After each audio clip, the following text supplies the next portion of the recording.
Paul Magnette, vous venez de donner une conférence devant les étudiants en sciences politiques de l'UCL. C'est important pour vous de descendre dans les auditoires et de donner des cours comme ça à l'université?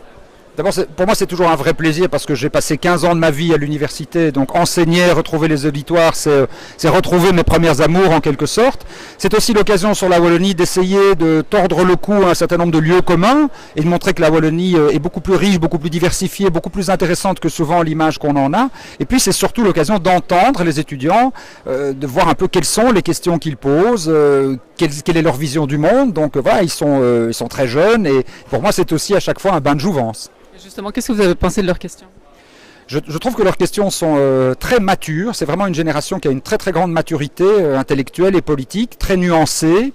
Et j'étais très frappé aussi par le fait que dans leurs questions, il y a une forme d'indignation morale qui est assez forte. Ça veut dire que c'est une génération qui a un beau sens de l'engagement. Ça fait évidemment plaisir. Alors, on vit pas mal de restructuration, des pertes d'emploi. Vous avez énoncé aussi ces dossiers ici. Vous êtes face à des étudiants qui vont être dans quelques années sur le marché de l'emploi.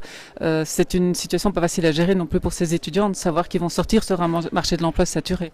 Je comprends que ce soit très inquiétant pour cette génération, mais il ne faut pas oublier parce que chaque année, en Wallonie, on crée 8000 emplois de plus que l'année d'avant, et ceci en ayant comptabilisé les destructions d'emplois. Donc le solde net de création d'emplois, il reste positif en Wallonie. Malgré ces restructurations, malgré ces difficultés, on crée chaque année 8000 emplois de plus que l'année d'avant.